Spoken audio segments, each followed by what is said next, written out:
बिस्मिल्लाहिर्रहमानिर्रहीम। अस्सलातु वस्सलामु अलैका या सय्यदी या रसूल अल्लाह व अला आलिका व सहाबिका या सय्यदी या हबीब अल्लाह। अस्सलामु अलैकुम व रहमतुल्लाहि व बरकातहू। हक बहु ऑफिशियल के नाज़रीन को आपका मेज़बान खालिद कमर एक नए मौजू दरबार आलिया हज़रत सखी सुल्तान बाहू रहमतुल्लाह अलैह के चौथा सज्जादा नशीन के अहवाल और करामात के साथ खुशामदीद कहता है। आज इसका दूसरा हिस्सा पेश खिदमत है, तो आइए चलते हैं अपने मौजू की तरफ।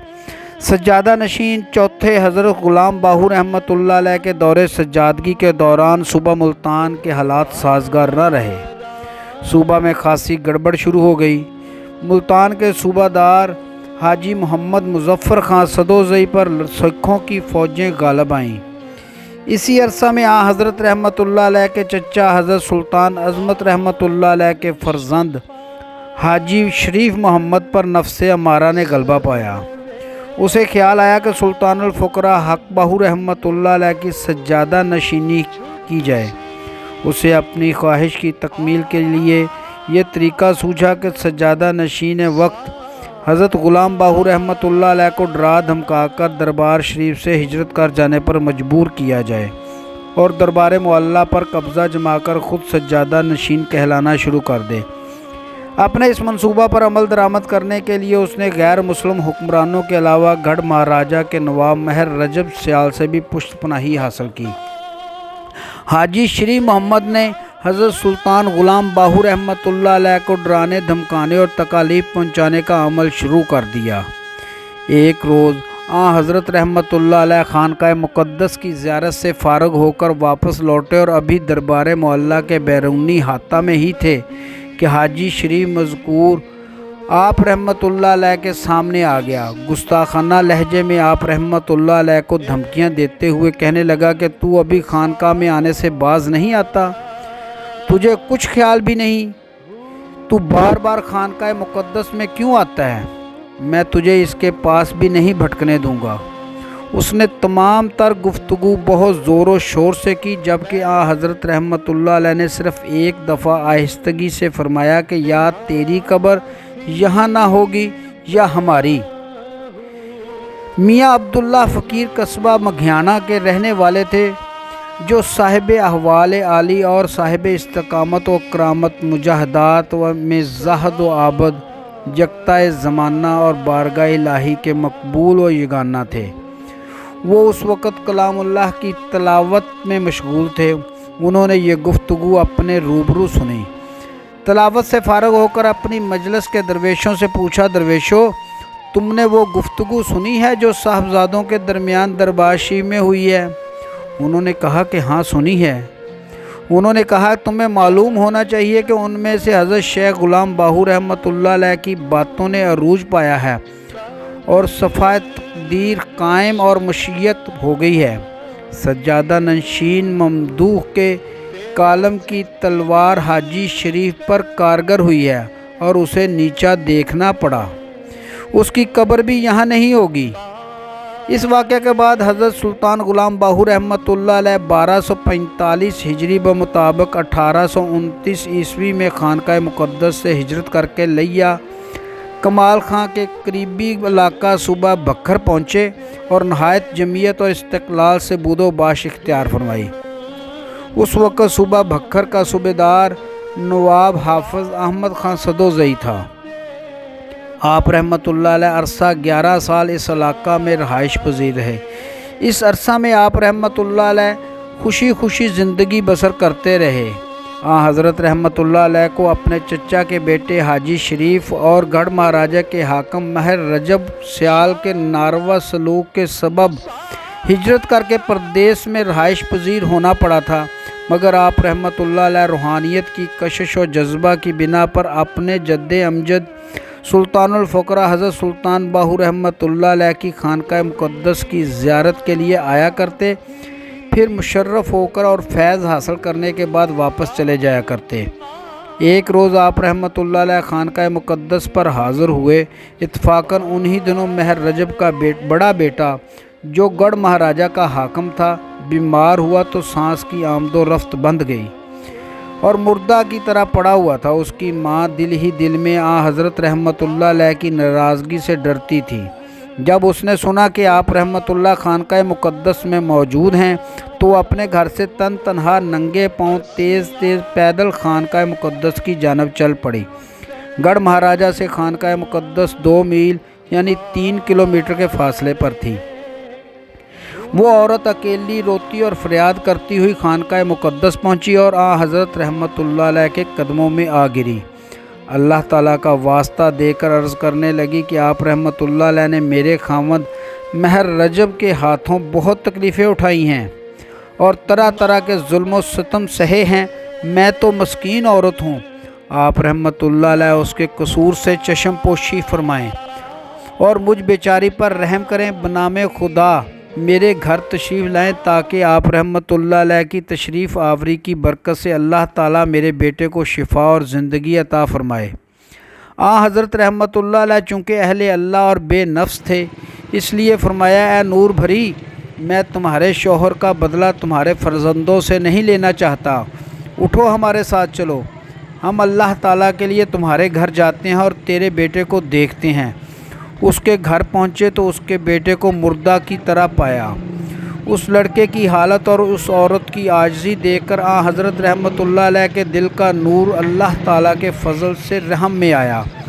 आप रहमतुल्लाह अलैह ने इस लड़के पर ख़ुसूसी निगाह फरमाई, जिसके बाद आप रहमतुल्लाह अलैह ने फरमाया, ए नूर भरी, अगर आज आधी रात के वक़्त तेरा बेटा नाम लेकर आवाज़ दे और उठ खड़ा हो तो जान लेना कि ये हमारी मदद से हुआ है।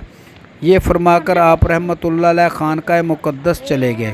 हज़रत रहमतुल्लाह अलैह की दुआ कबूल हुई। आधी रात के वक़्त उस लड़के ने आवाज़ दी कि ए अम्मा, मैं हुक्म इलाही से शिफा याब हो गया हूँ। एक रोज़ हज़रत रहमतुल्लाह अलैह अपने डेरा में बैठे हुए थे कि यकायक आप रहमतुल्लाह अलैह के दिल में वतन की कशिश पैदा हुई तो आप रहमतुल्लाह अलैह गमगीन हो गए। उस गमगीनी और परेशानी की कैफियत के दौरान ही आप रहमतुल्लाह अलैह के दिमाग में सरकार दो आलम सल्लल्लाहु अलैहि वसल्लम का फरमान वारद हुआ, जब तुम किसी मामला में हैरान रह जाओ तो तुम अहले कबूर से मदद मांगो। आप रहमतुल्लाह अलैह के दिमाग में सरकार दो आलम सल्लल्लाहु अलैहि वसल्लम का फरमान वारद हुआ तो आप रहमतुल्लाह अलैह तनहा घोड़े पर सवार होकर रवाना हुए। दरियाए सिंध पार किया और मगरबी दामने कोह में हज़रत माई फ़ातिमा मस्तून रहमतुल्लाह अलैहा की खानकाह पे हाज़िर हुए। हज़रत माई फ़ातिमा रहमतुल्लाह अलैहा मस्तून ने सुल्तानुल फ़ुक़रा हक़ बाहू रहमतुल्लाह अलैह से आप रहमतुल्लाह अलैह की ज़ाहरी हयात में ही फैज़ पाया था। हज़रत माई फ़ातिमा मस्तून रहमतुल्लाह अलैहा की कब्र अब भी ज़िंदा है। हज़रत सुल्तान ग़ुलाम बाहू रहमतुल्लाह अलैह उनकी कब्र पे बैठे और मुराक़बा किया। माई फ़ातिमा मस्तून रहमतुल्लाह अलैहा ने कब्र से निकलकर हज़रत सुल्तान ग़ुलाम बाहू रहमतुल्लाह अलैह के हाथ में एक पत्थर दिया और साथ ही साहबज़ादा शरीफ मोहम्मद, जो काफ़र हाकिमों की मदद और ज़ाहरी क़ुव्वत के सबब दरबार आलिया का गद्दी नशीन बना हुआ था, को हाज़िर किया। फिर हज़रत रहमतुल्लाह अलैह से फ़रमाया कि जो पत्थर मैंने आप रहमतुल्लाह अलैह को दिया है, इसके सर पर मारकर इसका काम तमाम कर दें। हज़रत रहमतुल्लाह अलैह ने ऐसा ना किया, बल्कि वो पत्थर माई साहबा को लौटाकर इल्तमास किया कि अगर अल्लाह ताला की बारगाह से हुक्म हुआ है तो आप खुद ही उसे मारें। यह सुनकर माई साहबा ने वो पत्थर ज़मीन पर फेंक दिया और वापस कब्र में चली गईं। हज़रत रहमतुल्लाह अलैह वहाँ से नाउम्मीद होकर वापस लौटे। हज़रत रहमतुल्लाह अलैह वहाँ से मगरबी पहाड़ के दामन की जानब रवाना हुए। सुल्तानुल फ़ुक़रा हक़ बाहू रहमतुल्लाह अलैह के खलीफा अव्वल हज़रत नौरंग खतरान रहमतुल्लाह अलैह की खानकाह पर जाकर बैठे। उन्होंने भी मज़ार से निकलकर एक पत्थर हज़रत रहमतुल्लाह अलैह के हाथ में दिया और हाजी शरीफ को हाज़िर करके फ़रमाया कि इसका काम तमाम कर दो।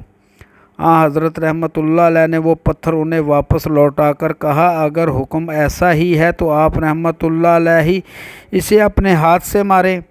खलीफा साहब रहमतुल्लाह अलैह भी पत्थर फेंक कर मज़ार में वापस चले गए। حضرت رحمۃ اللہ علیہ وہاں سے بھی ناامید ہوئے تو یاد آیا کہ حضرت سلطان احمد رحمۃ اللہ علیہ بن حضرت سلطان نور محمد رحمۃ اللہ علیہ بن حضرت سلطان باہو رحمۃ اللہ علیہ کا مزار مبارک مائی فاطمہ مستعین ممدوحہ کے مقبرہ میں ہے۔ وہ بھی نہایت کامل مرد ہیں۔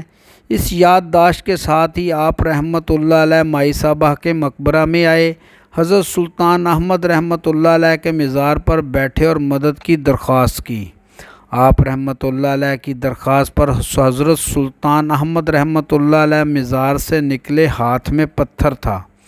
وہ پتھر حضرت رحمۃ اللہ علیہ کے ہاتھ میں دیا، حاجی شریف کو حاضر کیا اور فرمایا کہ یہ پتھر مار کر اس کا کام تمام کر دو۔ حضرت رحمۃ اللہ علیہ نے وہ پتھر انہیں لوٹا کر عرض کیا کہ اگر یہ امر اللہ تعالیٰ کی جانب سے ہے تو آپ رحمۃ اللہ علیہ ہی اسے ماریں۔ یہ الفاظ سنتے ہی حضرت سلطان احمد رحمۃ اللہ علیہ نے وہ پتھر حاجی شریف کے سر پر مار کر اس کا کام تمام کر دیا۔ یہ واقعہ دیکھ کر حضرت رحمۃ اللہ علیہ اپنی سواری پر فوراً سوار ہوئے اور منزل بمنزل چلتے چلتے اپنے گاؤں اور اپنے گھر جا پہنچے۔ اس واقعہ کی تاریخ لکھ کر محفوظ کر لی۔ چند دنوں بعد ملک داؤد پوترا سے ایک قاصد آیا۔ اس نے بیان کیا کہ فلاں تاریخ کو فلاں وقت رجحاں خان نے حاجی شریف کو قتل کر دیا ہے، اور حاجی شریف کی قبر داؤد پوترا کے دارالخلافہ خاص احمد پور میں ان کے والد حضرت شیخ سلطان عظمت رحمۃ اللہ علیہ کے مزار کے پہلو میں بنائی گئی ہے۔ حضرت رحمۃ اللہ علیہ نے 11 سال پردیس میں رہ کر تکلیف کا سامنا کیا۔ حاجی شریف کی موت کے بعد 1256 ہجری بمطابق 1840 عیسوی میں اپنے وطن کو لوٹے۔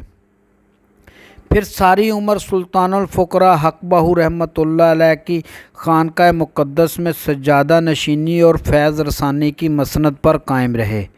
حضرت رحمۃ اللہ علیہ اپنی ظاہری حیات کے آخری ایام میں دن رات پردہ سرا کے اندر رہنے لگے۔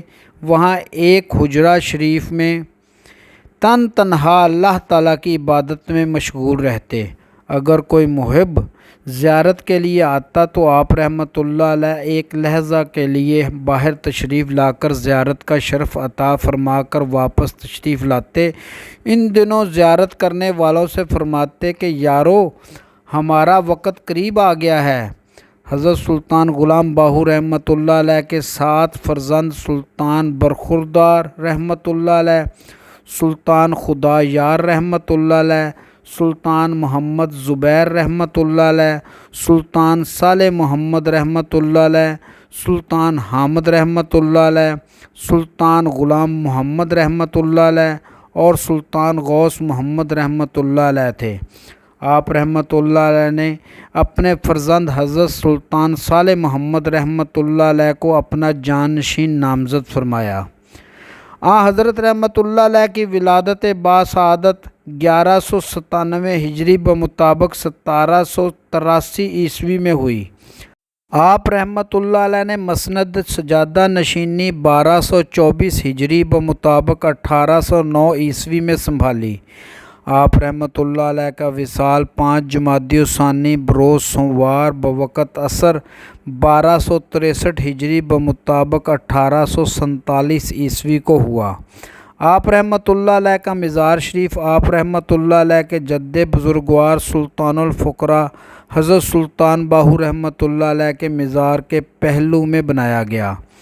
آپ رحمۃ اللہ علیہ کا موجودہ مزار بھی سلطان الفقراء حضرت سلطان باہو رحمۃ اللہ علیہ کے پہلو میں موجود ہے۔